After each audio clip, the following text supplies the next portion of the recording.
दर्शकों, हमारे धर्म ग्रंथों में महाभारत के युद्ध को धर्म और अधर्म के बीच लड़ा गया युद्ध बताया गया है। इस युद्ध में करोड़ों योद्धाओं ने अपनी जान गंवाई।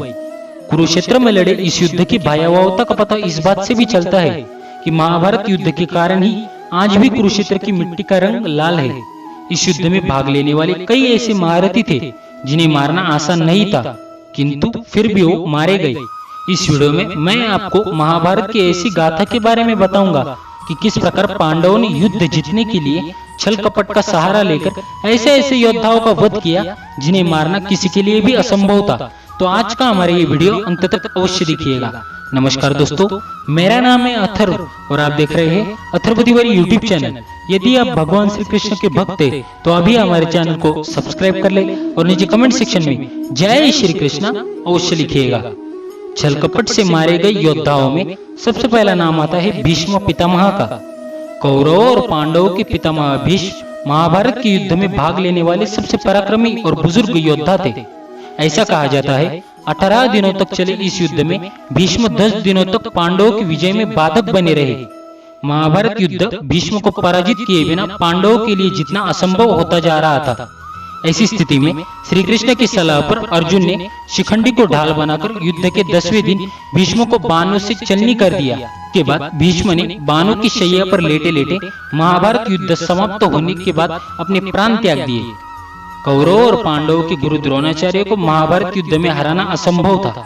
ऐसा माना गया है कि द्रोणाचार्य को केवल उनका शौक ही मार सकता था। भीष्म के बाणों की शैया पर लेटने के बाद गुरु द्रोणाचार्य को कौरवों की ओर से प्रधान सेनापति बनाया गया।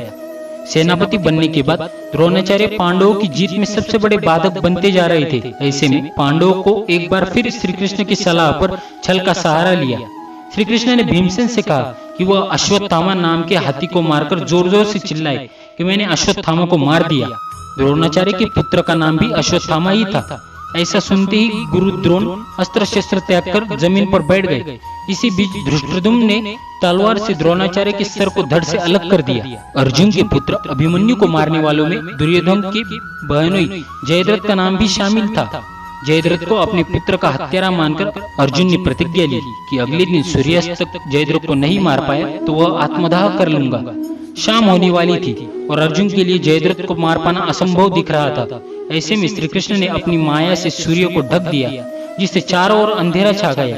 ये देख जयद्रथ समेत कौरवों ने समझा कि शाम हो गई और खुशी से मारे जयद्रथ अर्जुन के सामने आ गया। उसके बाद श्री कृष्ण की माया से आसमान में फिर से सूर्य की किरणें दिखने लगी और श्री कृष्ण का इशारा मिलते ही अर्जुन ने जयद्रथ का वध कर दिया। अंगराज कर्ण को युद्ध में सीधे पराजित करना अर्जुन के वश की बात नहीं थी।